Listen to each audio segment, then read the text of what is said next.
it's one thing to say, like, the way God says you're supposed to live and, like, God loves you and this is what you're supposed to do. But showing it is a whole different thing. And I think it's even, like, more impactful, like, when you're not even saying, like, yeah, God told me to do this, so that's what I'm going to do. Like, when you just do it right away, that's just, like, your instinct.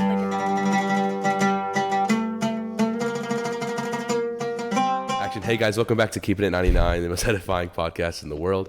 And I'm joined with two very special guests today, Marina Cesar and Addison Strozier. Thank you guys for coming on the podcast. It's really thanks for having us. Yeah, we're excited. We're very excited to be here. So thank you, first off. And I just want to, kind of get to know a little bit more about you guys, and obviously for the viewers' sake. So if you could just give me a quick rundown, like name, what you're doing, school, whatever. So, Marina, I'm Marina Cesar. I'm going to go to Stanford University next year, and I'm going to do nursing. And I'm really excited about that. And I'm probably going to go to master's school, too, and do, like, the nurse practitioner program. I mean, I'm not totally sure yet, but that's what I'm thinking right now. I'm Addison Strozier. I'm going to be a junior at Walton. I'm in the STEM program there, and I don't really know what I want to do after high school yet, but we'll see. All right, thank you guys. So my first question for you guys are both Christian. You guys Yes. are pretty involved in your faith and in your community. So my first question is kind of just, what has being part of a church community taught you guys? It's a kind of a broad question, but what has it taught you? And also just having that group of friends, they like help support you in your faith and help you grow. And I wouldn't be where I am in my faith like without them. They just help me. I mean, you're right, holding you accountable, all that. Yeah, we meet each other every Wednesday nights. We have like Wednesday night Bible studies, and we usually hang out like before or after that. And we have we meet up every Sunday for church, and then sometimes like Sunday nights too. So it's just really good to have that community, and we can talk to each other about everything too, just because like there's nothing that's really off limits because we're friends for like something that's so much bigger than ourselves too. So that's really important. And yeah, it's just really good to have people to like lean back on. Yeah, I agree. I think that when it comes to church community, one of the things that a lot of people kind of overlook is that accountability. It is that connection with something, like you said, something that's greater than you. I think, a lot of our friendships outside of church or outside of, faith-based things are very superficial, very surface level. But as you like start to really put Christ in the middle of your friendships, in the middle of your relationships, like it takes it to another level. So how do you guys kind of view, or like, how would you guys do that? Like maybe with someone who isn't very invested in the faith, like how would you kind of bring Christ into the relationship you have with them? Yeah, I mean, in our friend group, like when we all met each other, we're all in like very different places in our faith. And so I think for us, it's been really important to like, we bring each other to church, like make sure we hold each other accountable to like go to church every week. Just like but also like we talk about God a lot, but also showing it to each other is really important too, like acting out those godly friendships. Because the Bible says a lot about like how to be a good friend and how to hold each other accountable. So like doing that for each other is how we, I guess, like keep growing each other too and keep bringing each other closer to God. Yeah, and for people that like aren't necessarily Christian or haven't had much experience with it, I mean, it's hard to share the gospel. I mean, it can be really awkward at times. So like, even if you're not inviting them to church right off the bat or trying to do anything similar to that, you like the best thing to do is just show God's love. Yeah, and we're also very like judgment free. Like just because we're Christians doesn't mean we're gonna like judge you if you do something bad, because we mess up like literally all the time. We all have like different things we struggle with.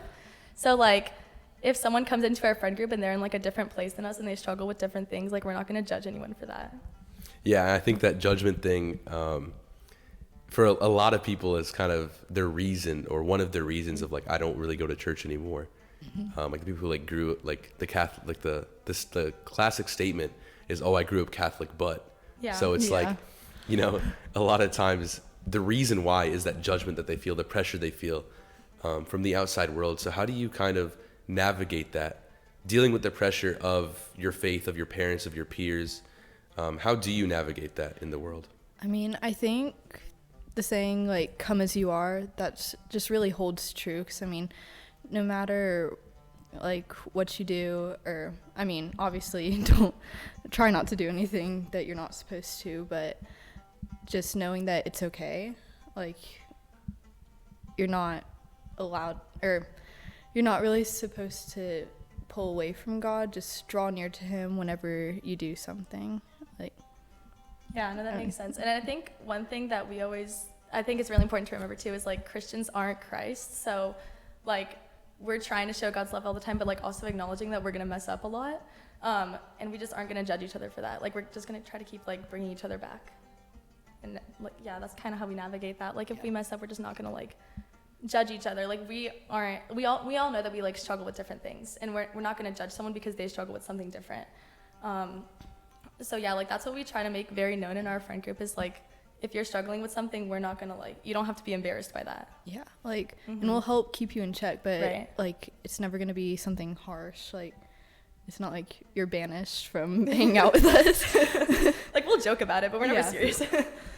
Yeah, and I think that as you get closer to Christ as an individual, outside of like being with your friends, I think you kind of come to this point where judging others becomes uncomfortable for you. You get to this point where it's like thinking about others in a bad light is not as easy as it used to be, and I think that kind of like that helps develop those like godly friendships and relationships where you can, you know, call people out when they do things wrong. You can kind of tell them, like, wake them up a little bit, but you don't have to be like, you know, like a jerk about it.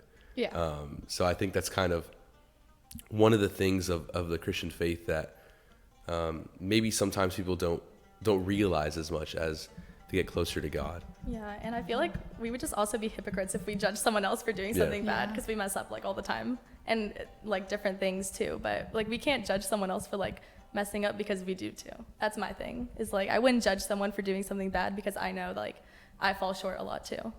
So. It's like that Bible story, like the speck in your eye, but I have a plank in my own. Like, don't judge someone.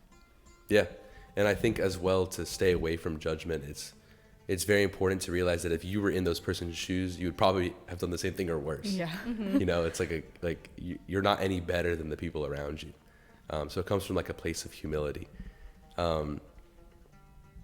But how do you guys, in the world that we live in, which is a very not Christian friendly world that we live in, how do you stay strong and stay true to your faith with the environment around you?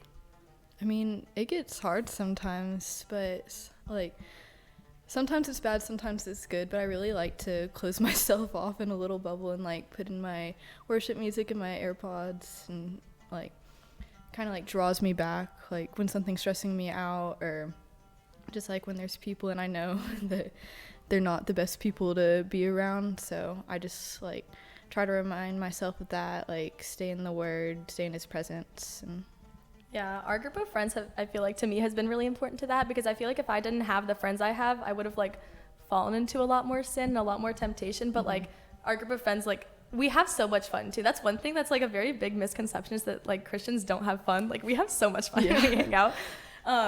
But like part of holding each other accountable is like we don't go out and do things we know we're not supposed to be doing. Like when we go and like we hang out, we go to like restaurants, we have Bible studies, we do like, I don't know, like it's very fun to us, but it's like, I don't know what I'm trying to say. Like, wait, can you repeat the question? Sorry. The question was like, how do you stay Christian in maybe not such a Christian environment of the world around you? Okay, yeah, so that's where I was going with that. Yeah. It's just like whenever we hang out, we have so much fun together, but we also like, we're very intentional with what we do. And we try to like everything we do, we try to like keep God in the center. So that's like, when we hang out, we don't go out and like drink and party. I mean, and those are like big temptations too, but like that's where we like come in, and that's where we like lean back on each other and hold ourselves accountable. I feel like some Christians have the misconception that if someone's not Christian, you can't be around them, and I don't really think that's true. So, I mean, I know a lot of people that aren't Christian, but I'm lucky to have those people that are really respectful of me being Christian. And so like even if they'll like go out and go to parties and all that, like they're still like, or I don't know, they don't try to peer pressure me into doing anything. So I'm really lucky that they're like that.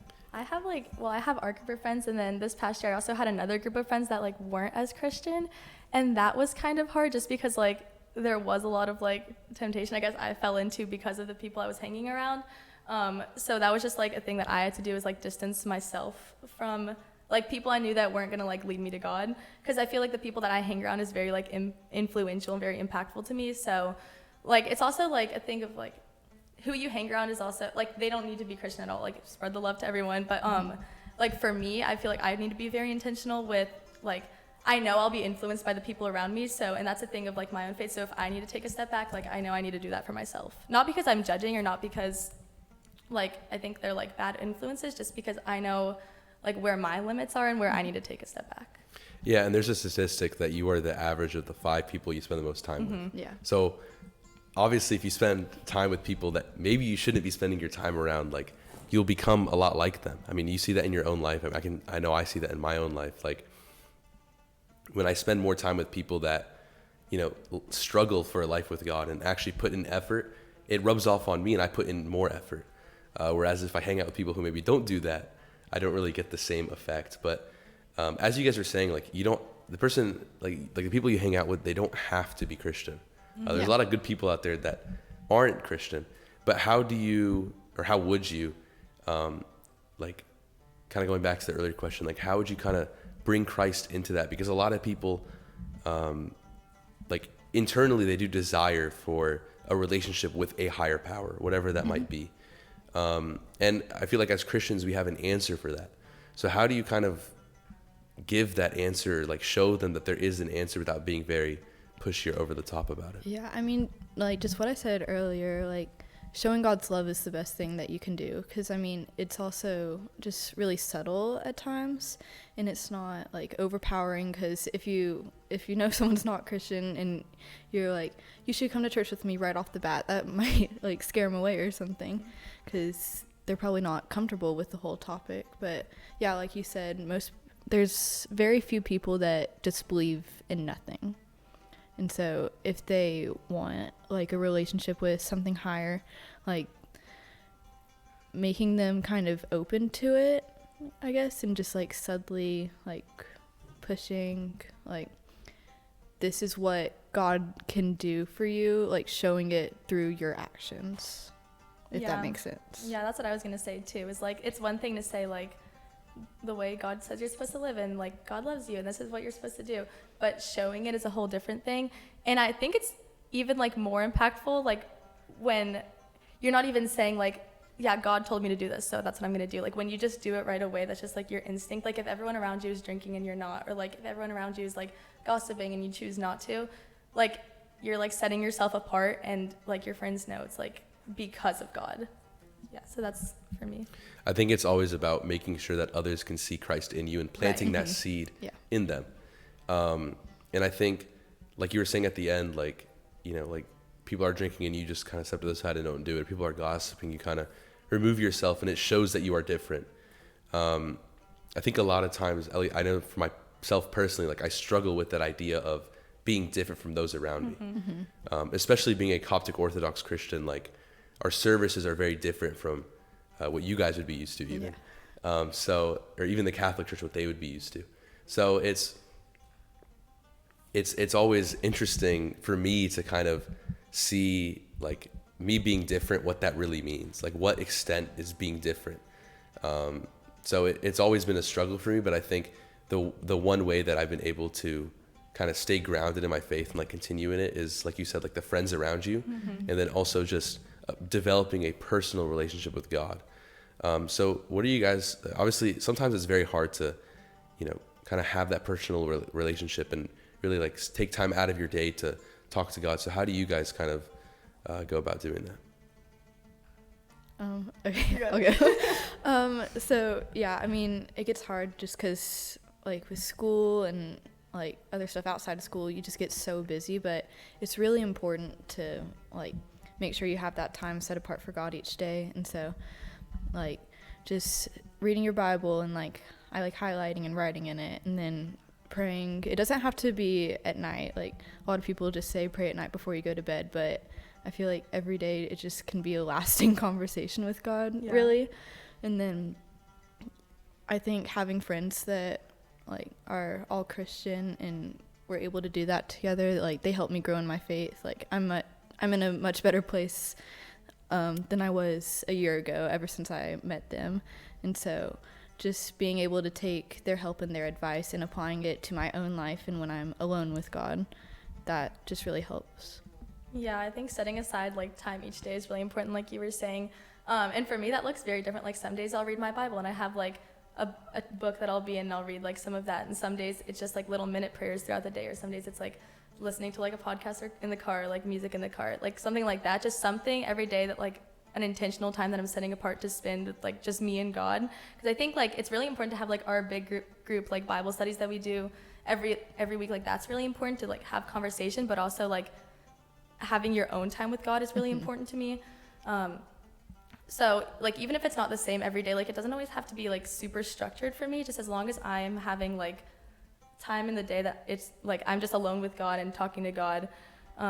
That's what like keeps me going, and that's where like most of my growth comes from.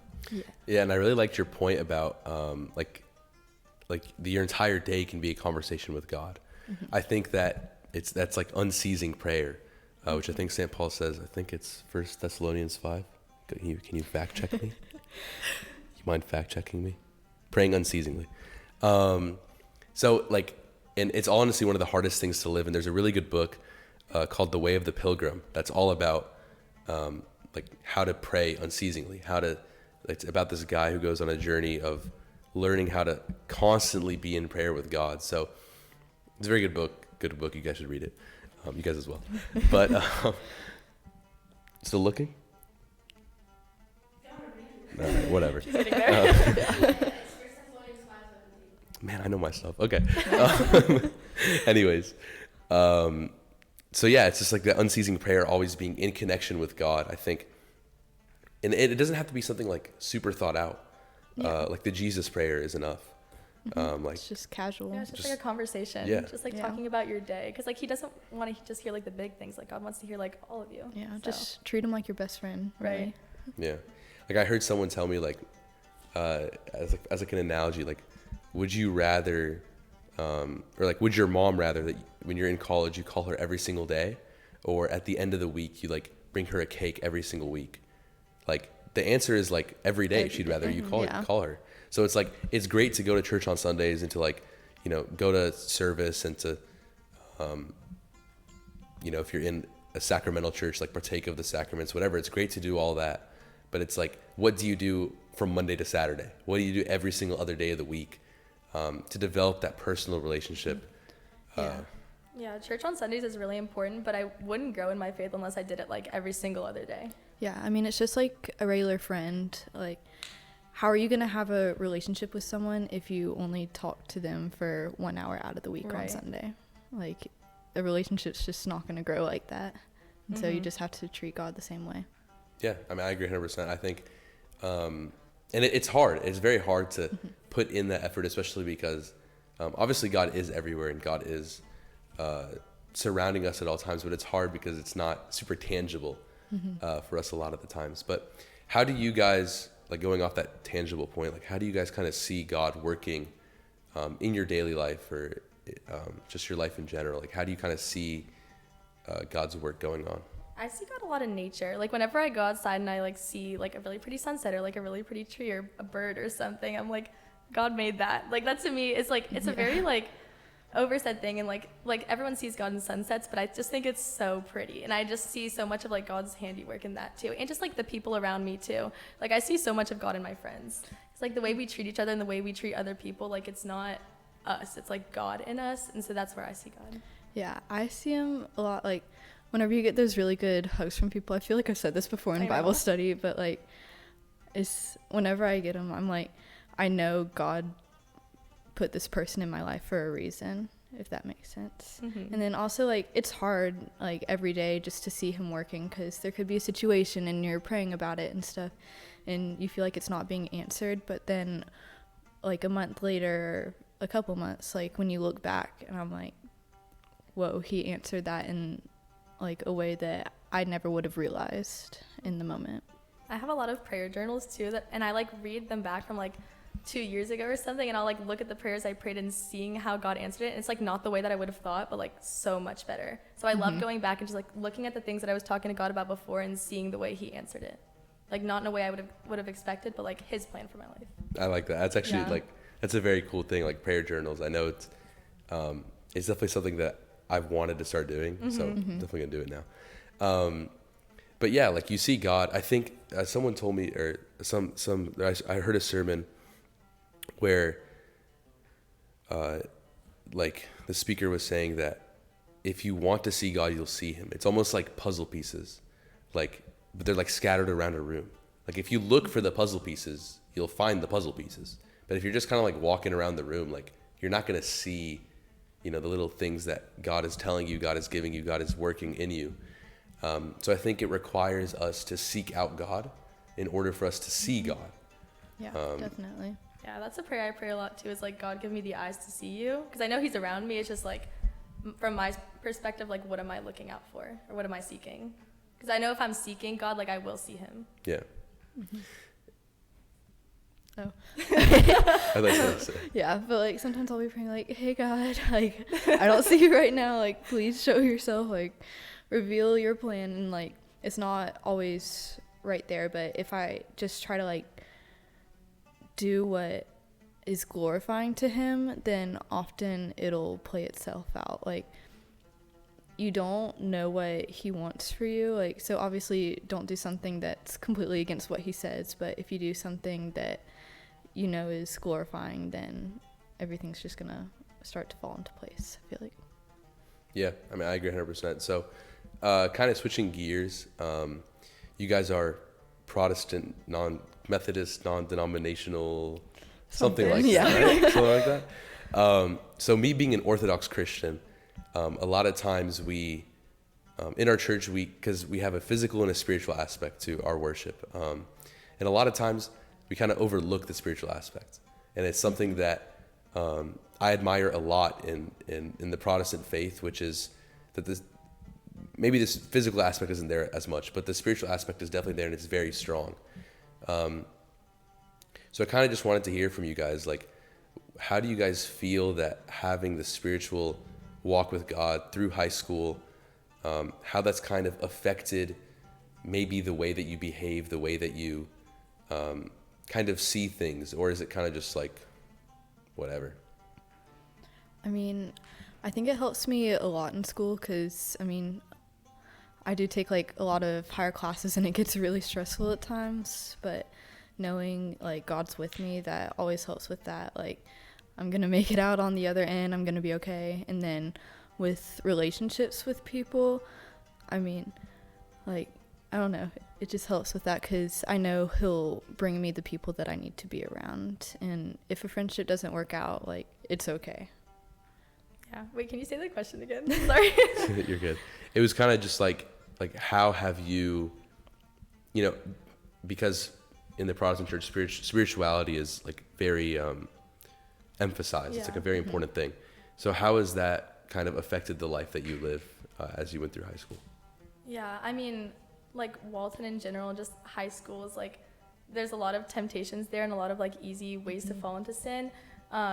So just like going home every day and talking to God and saying like, what do you want me to do? Or like, I don't know, like the way that, like I know what I want to do, or like I have my way of thinking, if that makes sense, but I'm like, what would God want me to do? What would Jesus do?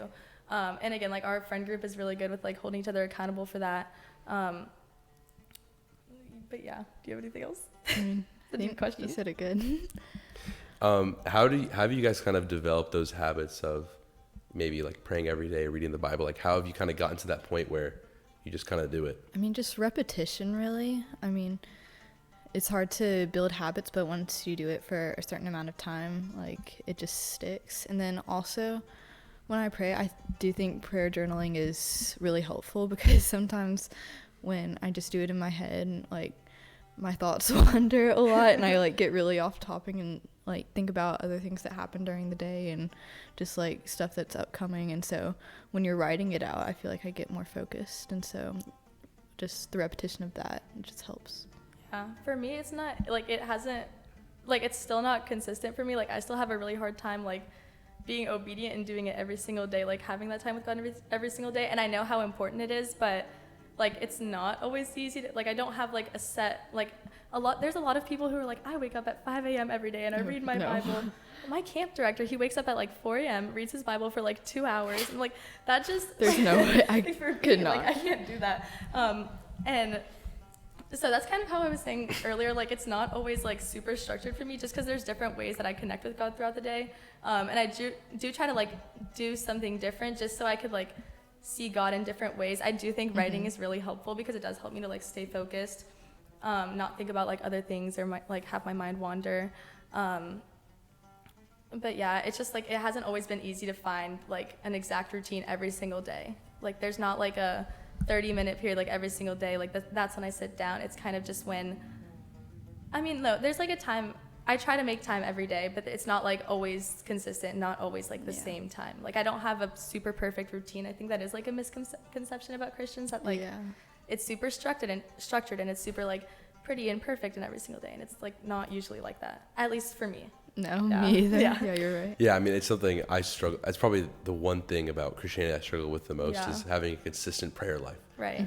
And it's honestly, I think a lot of people struggle with it more than they want to, say. But it is the hardest thing to do.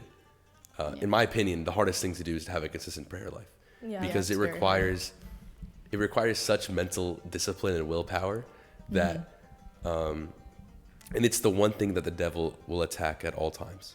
Because it's like, that is your one way to directly connect with God. Like he's going to have something to say about it. He's going to, attack it at any moment. So I think it's always been difficult to kind of create that consistency. And it kind of comes in like in highs, like spiritual highs and like lows. Like, definitely. when you're in a spiritual high, it's easy. It's very easy when, you're coming back from like a mission trip, or you're coming back from, like just a good week in general, but it gets very hard when, things get hard.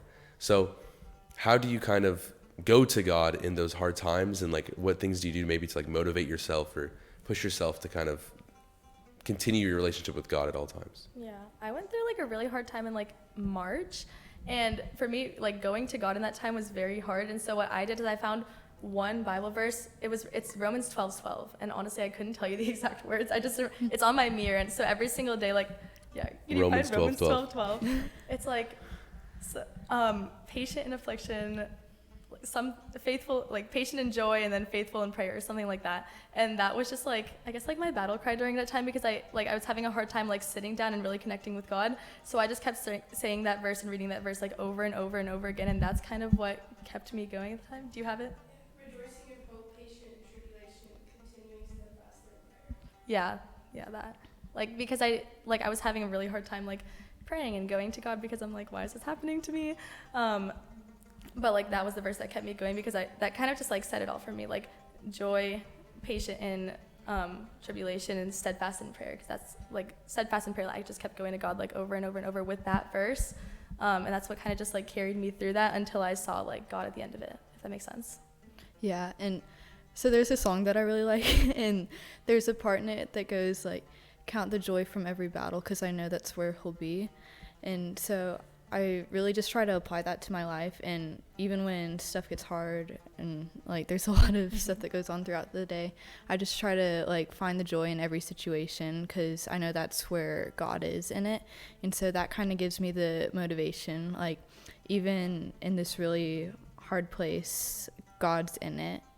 And so that's what I kind of like dwell on. Is that Another in the Fire? Yes. Yeah. I love that song. Yeah. There's another verse too in the song, I think it's Jireh, but it goes, I will be content in every circumstance, which does not always ring true, but like, because like, it's a very I can try. I try, but that is what comes to my head. Like, I should be content in every circumstance, because I know God is in my life in every circumstance. He's in control. Yeah, I can't say I am always content in every circumstance, but that's what comes to my head too. That's what I strive to be. Yeah. Yeah, I mean, it's just like when St. Paul says like he's content to be in his chains.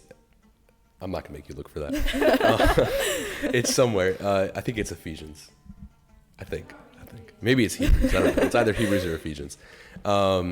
But it's that same thing where it's like being content in all things, because God is, like you said, God is always with you. And it's very hard to do. I mean, it's almost impossible. Just think about like the amount of times that we complain on a daily basis.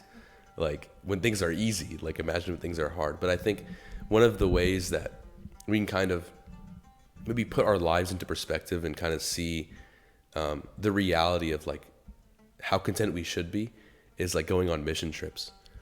So I'm intrigued to see, you guys have been on any? Yeah, I went to Puerto Rico last year with my church, and that was like one of the best weeks of my life.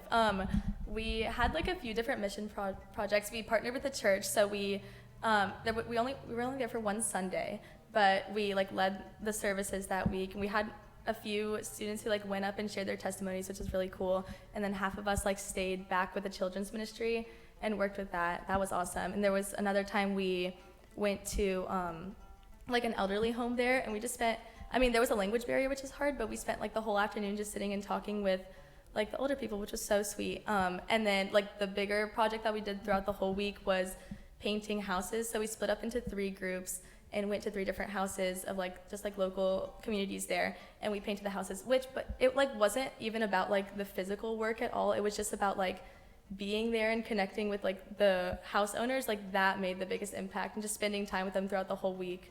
And I think just like working in like their lives like that really changed the way I look at it. Like it really, like that's what I kept praying that whole week, is like God worked through me and in me, just because seeing like God use us as like a vessel, just also like I know that what God wants to do through me is more than he wants to do in me, if that makes sense.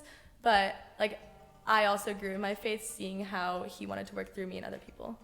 Yeah. You want to talk about Camp Hope? Yeah, so I actually haven't been on any mission trips. I really want to, but I just never have been able to.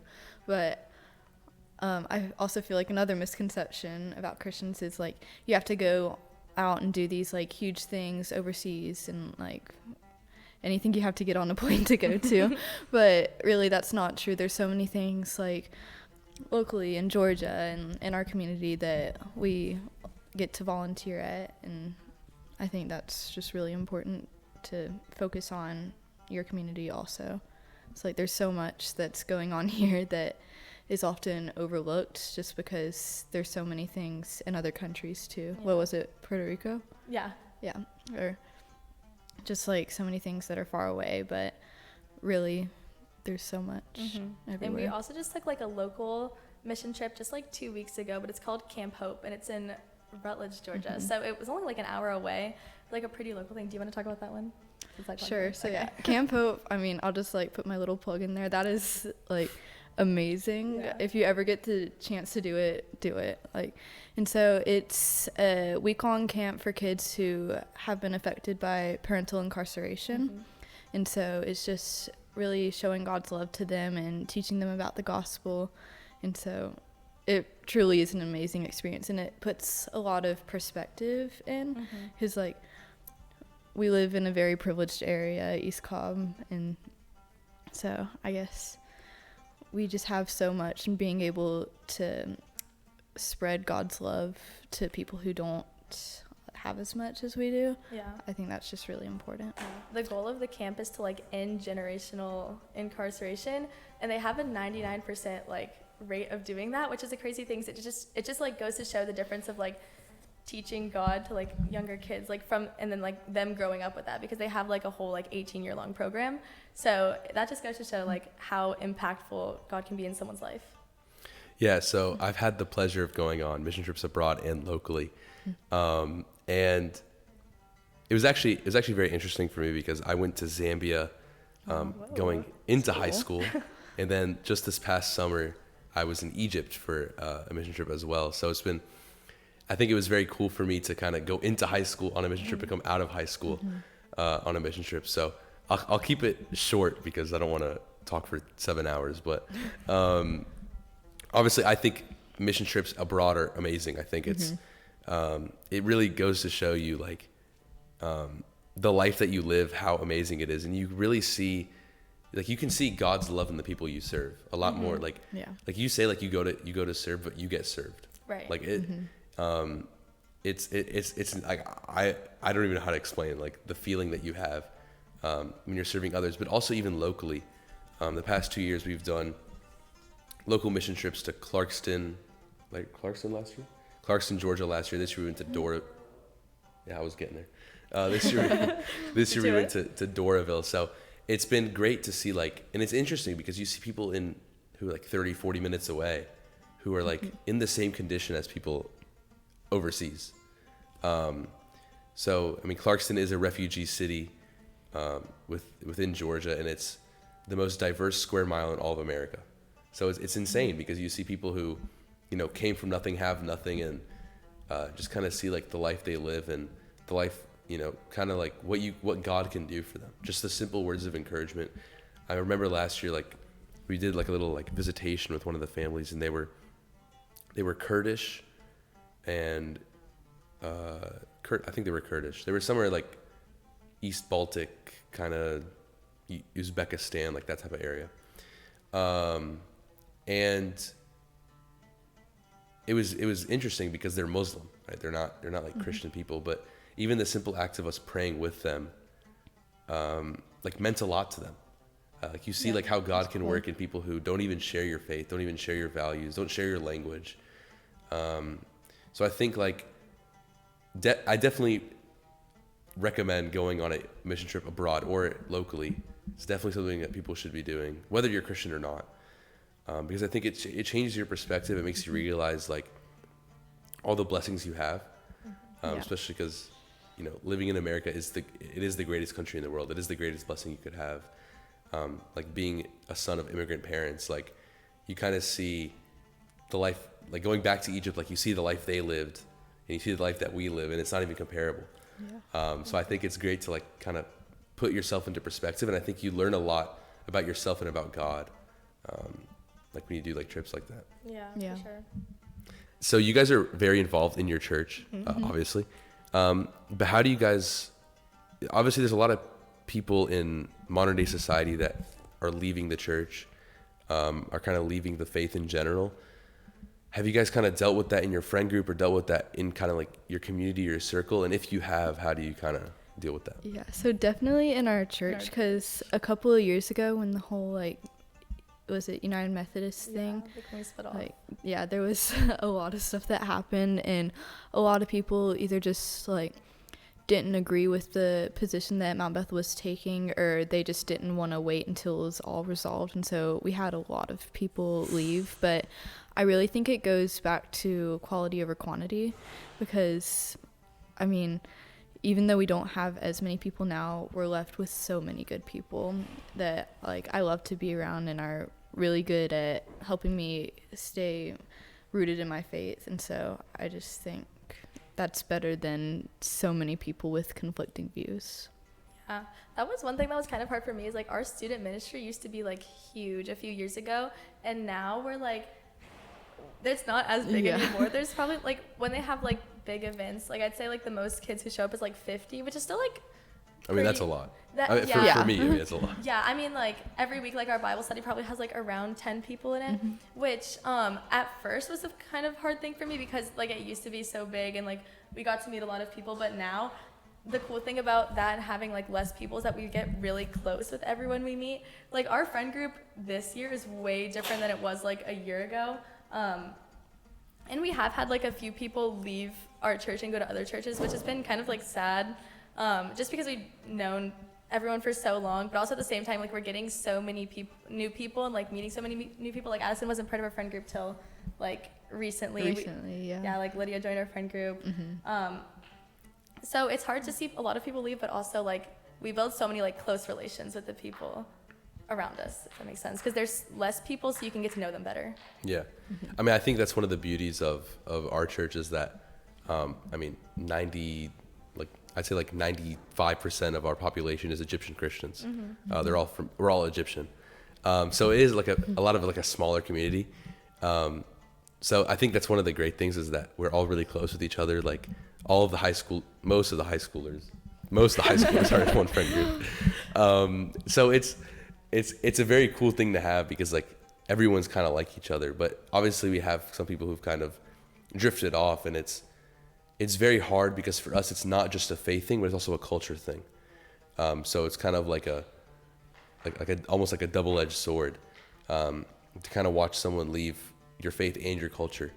But it is a very hard thing to deal with. It's very hard to kind of, especially when you're friends with them, it's hard to kind of talk with them about it, because a lot of times they're leaving because they don't want to talk about it. But how do you guys kind of, I guess this goes back to the question I've asked like 100 times, like how do you bring Christ into that? Like how do you kind of work? I guess the answer is just kind of show yourself as Christ and like plant that seed. But like, how do you kind of take that next step, that to the next level of someone who's like kind of drifting away? Yeah, so kind of what I was just saying is like we had a lot of people come into our friend group, but we also had a few people leave, which like you were saying too, was like hard because we were so close to them. Like we were really good friends, and then they decided to go to another church, which is hard. But like one thing we've still done is like still stay connected, like still stay like updated with their lives, still text them every once in a while to show like we still care about you, like we're not upset at you. And I feel like that's one way to really show God is like you can always come back to us too if you want to. Like we're still here for you even though like you went off. And that's like it's hard, but also like there's no like spite there or anything. It's like sad, but also like we're still here for you. We still like love you. Yeah. That kind of thing. I mean, I can't really speak specific to our friends because I'm pretty new, but I think just in general, yeah, keeping that connection going because, I mean, in the big picture, the most important thing is the faith, not necessarily your friendship. And so, like, as long as they still keep their faith, like, help them with that if they want it. Like, just make sure they're on the right track. Like, text them, give them encouragement, even if y'all aren't as close, I think. Yeah, like we don't ever like cut off anyone. Like that's really important too. Is like the same way that like God wouldn't cut you off if you messed up. Like we're not gonna cut anyone off. And like any of our friends are like welcome to come back and welcome to hang out with us all the time. We like still text them all the time. So yeah. Everything's a big open invite. Like anybody's welcome. We have group chats with like 20 people in them, and that's where we plan like everything. Everything. So, like people can come. You don't have to, but like sometimes the only invite's like always 3 there. people show up. Yeah, that's a classic. But I like what you said about like the faith comes first. Like Saint Athanasius said, like I am against the world. So it's kind of that same idea where it's like, you know, like the faith comes first, and if you're able to kind of help someone, like facilitate them into the faith, then you do that. But if you're not able to, like, you shouldn't put your own salvation at risk of others, because like.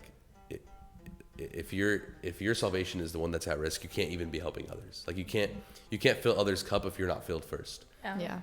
So I think a lot of times like we need to focus on our personal relationship in order to kind of extend that out to others. Yeah, that's why our conversation is so good too. And whenever we have like group Bible studies, because we all take that time like by ourselves with God too. Like we build up our faith, and that's how we can go and talk about it because we've had like that own personal connection time. Does that make sense?